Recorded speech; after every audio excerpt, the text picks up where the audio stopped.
Are you going to prove them right by switching off and ignoring this? Well, unfortunately, more than 90% of you will. You need to slowly wake up now. Witchcraft is the royal art of Freemasonry, jealously guarded and reserved for the few. I'll show you clear as day that this is in fact true. This is the symbol of Satanism, and this is the symbol of the Lodge of Female Freemasonry called the Order of the Eastern Star. Look at that. Satanism, Freemasonry. Trust your eyes. This is the symbol of the Church of Lucifer, founded by a 33rd degree Freemason, which I'll prove. Look at the Masonic squaring compass in the design. The Church of Satan and Lucifer.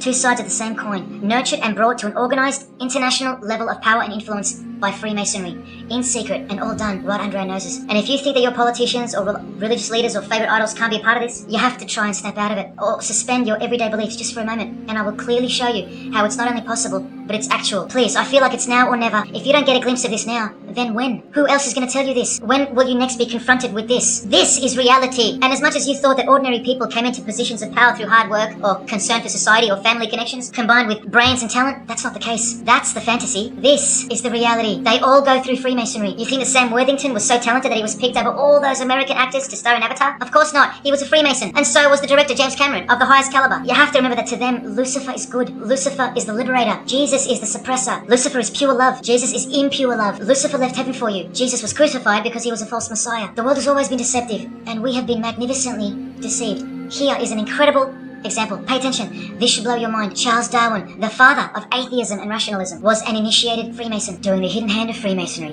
in this picture, and the vow of silence in this one. This would have remained unknown to us because no one's going to teach us this. But now we have the tools to see his beliefs, not through his words, but through his signs and symbols. I told you, they can't help but to show off their religions because they think we're stupid, vile, and ignorant. And I've proven that to you as well. So once again, are you going to prove them right by switching off and ignoring this? Well, unfortunately, more than 90% of you will. What I'm giving you here is priceless knowledge because no amount of money or success can substitute its importance. And I'm risking everything but my own salvation to share it with you, if only for the few of you. Think about what you've just seen here with Charles Darwin, because I don't know if you got it. You cannot be accepted as a candidate of Freemasonry unless you believe in a supreme being, as exemplified here with Phil Collins. Speculated by some to be an atheist, but this seems impossible because being a Freemason, he has to believe in a higher power, or more accurately, supreme being. And I can personally vouch for that. And look here in the Masonic Oath itself. The candidate says, I will not aid or be present at the initiation of an atheist, a madman, or a fool. Freemasonry believes that to be an atheist is to be the equivalent of a madman. And they're right. Yet while they propagate atheism around the world, in universities and schools, Charles Darwin himself was a believer in an intelligent designer, a supreme being. He had to be because he's a Freemason. And that intelligent designer that gave birth to us is named Lucifer in the highest degrees of Freemasonry. See? Never tell.